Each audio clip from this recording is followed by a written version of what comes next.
Quem não se lembra das rebeliões que aconteceram em diversos presídios pelo país em 2017? Mais de 130 detentos foram mortos no intervalo de 15 dias. A eclosão dessas rebeliões e o aumento da violência foram motivados principalmente pelo enfrentamento entre facções. Um dos estados mais atingidos por essas rebeliões foi o Rio Grande do Norte. Natal é hoje considerada a 10ª cidade mais violenta do mundo, segundo pesquisa realizada por uma ONG internacional. Infelizmente, eu entro só como número nas estatísticas, né? Quando aconteceu isso comigo, 1 mês, 2 meses depois, teve a maior rebelião do estado, lá na delegacia de Alcaçuz, o presídio de Alcaçuz, onde até os meliantes que fizeram isso comigo estavam lá aprisionados, e um deles foi solto 1 mês após essa rebelião. Então a gente vive uma contradição de valores. O Estado não pode fechar os olhos, e não pode mesmo, porque ele tem pleno conhecimento de que o sistema carcerário, que é administrado e gerido por ele, é um sistema completamente ineficiente.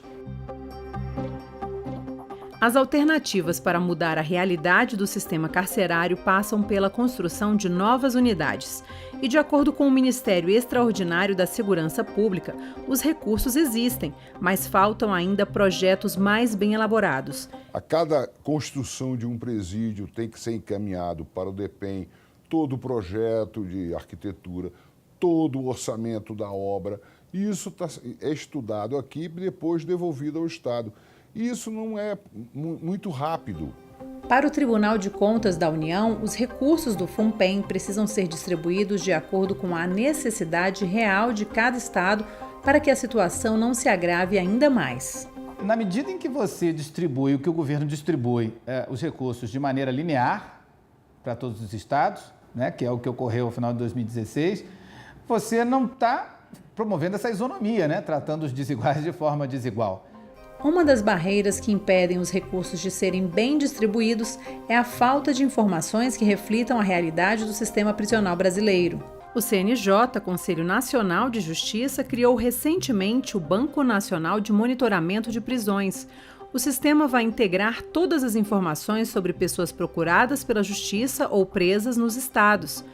É com esses dados que verdadeiramente o Poder Executivo nos estados e da União vão poder traçar estratégias mais efetivas de combate ao crime e ao crime organizado em particular. Nós temos índices altíssimos de violência. Espero que um dia as coisas mudem. E de um ano para cá, pouca coisa mudou. Dados do sistema prisional brasileiro mostram que em 2016 o número de presos alcançou recorde histórico. Mais de 700 mil pessoas encarceradas. A estimativa é que até 2025 esse índice chegue a 1,5 milhão de presos. Segundo a ONG internacional Human Rights Watch, a superlotação e a falta de mão de obra tornam impossível para as autoridades manterem o controle dentro de muitas prisões. Início de 2017, quando começaram fiscalizações mais intensas, com a própria ministra Carmen Lúcia fazendo fiscalizações com a sua equipe. Desse período, início de 2017, para cá, nós saímos de 250 mil vagas que faltavam para o sistema prisional para mais de 350 mil. A crise carcerária ela passa por uma dificuldade na quantidade de agentes prisionais, pela pouca quantidade de investimento na construção de presídios nas últimas 2 décadas. Esse panorama já havia sido repassado ao governo federal após uma auditoria realizada pelo Tribunal de Contas da União. No relatório do TCU, em parceria com 22 tribunais de contas de estados, municípios e do Distrito Federal, consta que nos últimos 2 anos, nenhuma vaga foi aberta no sistema prisional do Brasil, mesmo que 1 bilhão e 800 milhões de reais tenham sido repassados para melhorias e aperfeiçoamento dos presídios. Mais de 50% desse valor foi destinado prioritariamente à criação de vagas.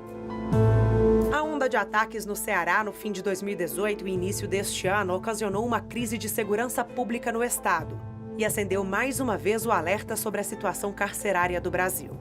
Os ataques em Fortaleza e nas cidades metropolitanas só diminuíram quando a Força Nacional começou a agir no estado em meados de janeiro.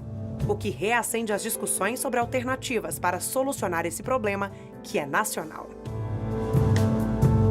Uma das dificuldades encontradas pelos estados é o acesso ao Fundo Penitenciário Nacional, o FUNPEN.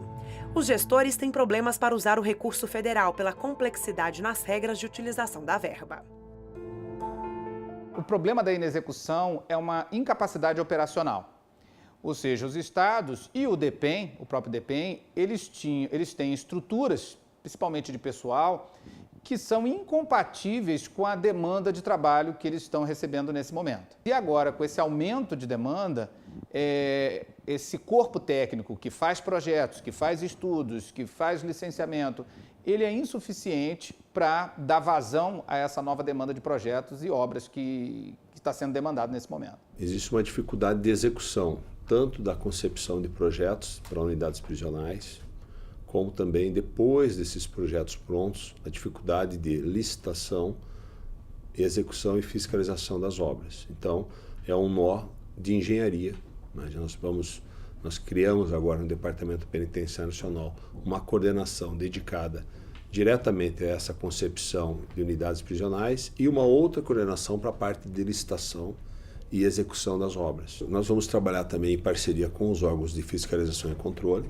Então, o Tribunal de Contas tem um papel formidável na questão da execução dessas obras. O fundo também precisa ter uma regulamentação mais precisa. O fundo penitenciário, como se dão essas transferências, como os projetos devem ser analisados. Então, isso é uma questão que nós precisamos evoluir também.